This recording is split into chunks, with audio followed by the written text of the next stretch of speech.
Being the Lord's messenger was not easy. For instance, you couldn't wake up in the morning and say to yourself, well, let's see, Lord, if you're thinking about giving me a vision today, I think about 2 this afternoon would be a good time. This morning I've got so much to do, you know, James, I've got to get him off to work, I've got to get the boys to school, and then I need to write some letters, and then of course I need to go visit some people. And if you're thinking today about giving me a vision, why don't you do it about 2 this afternoon? Didn't work that way. God chose when a vision would be given. Let me just give you one example of a time when I think if Ellen White had had her way, she would not have had the vision when she did. In March of 1858, James and Ellen White were traveling among the scattered little groups of Sabbath-keeping Adventists. And I say Sabbath-keeping Adventists because we didn't take the name Seventh-day Adventists till 1860, so we didn't even have a name yet. But there were several groups of Adventists in the state of Ohio, and they had traveled to various places. And on the weekend of March 13, 14, 1858, they had come to a little place called Lovett's Grove, Ohio. There was a schoolhouse. We had no church building there, so they were holding the meetings that weekend in the church house, or in the schoolhouse, excuse me. And everything was going fine, except on Sabbath, a little baby son of one of the members died. And so, because James White was there, they asked him if he would stay over and have the funeral on Sunday, which he agreed to do. So he had the service, and when he was through, Ellen White stood up and she began to offer a few words of condolence to that grieving family about their little baby boy that had died, that James had just had the service for, when all of a sudden she went into vision. Now, usually when Ellen White went into vision, she would call out, "Glory to God," sometimes repeating it 2 or 3 times. The record we have is that it sounded every time when she would say, "Glory to God, glory to God." She's physically right there, but it sounded like her voice was getting further and further away.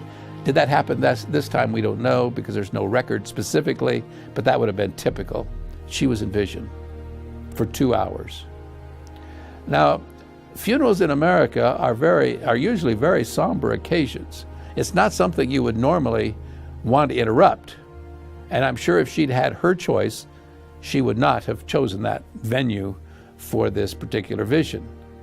But what did God show her? Well, among other things, he showed her what we today call the Great Controversy. It was the Great Controversy vision. And if you stop to think about it from God's perspective, what better place to talk about what Satan has done, the results of sin, the impact of this rebellion that began in heaven, than at a funeral. I mean, right there is the best object lesson, this innocent little baby having just died the day before. Well, she was in vision for 2 hours, and when she came out, she shared a little bit about what she'd been shown. And others took the casket then to the graveyard to bury the little baby. And she and James then waited, I guess it was the next day, they went on towards Jackson, Michigan. They were headed back from Ohio, the state of Ohio, to Michigan, to eventually to Battle Creek, where they lived.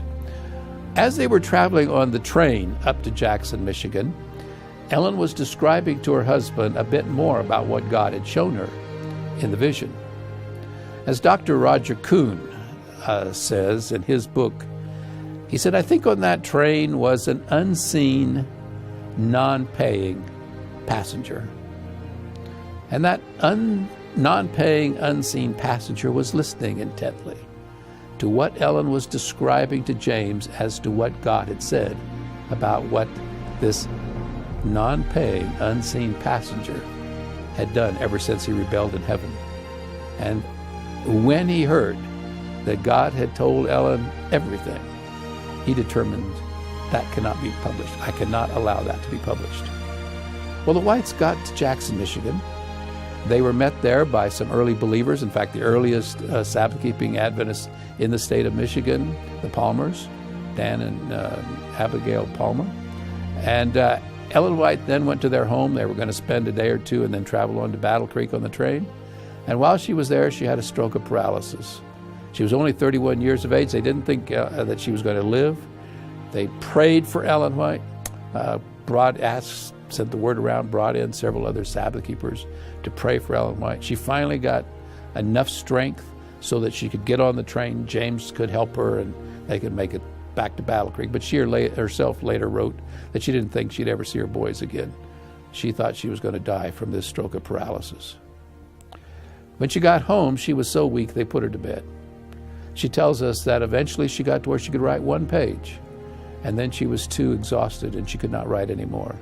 Eventually she could write a page a day. She had to wait she said she waited 3 days before she could write the second page. Then she got to where she could write a page a day and then several pages a day, and eventually she completed the manuscript for what we technically call Spiritual Gifts, Book 1, but it's really the first edition of the Great Controversy. After she had finished the manuscript, so a couple months later, after she'd finished writing the manuscript for that first edition, but before it was actually printed, God gave her another vision and showed her that the stroke of paralysis that she had suffered in Jackson, Michigan, in the home of the Palmers, was Satan trying to kill her. That's why I say that unseen, non-paying passenger who was listening intently as Ellen was describing, determined he could not ever allow that book to be written. So when you and I read, because later Ellen White expanded the Great Controversy, eventually she does 5 whole volumes in what we today call the Conflict of the Ages series, Patriarchs and Prophets, Prophets and Kings, Desire of Ages, Acts of the Apostles, and the Great Controversy.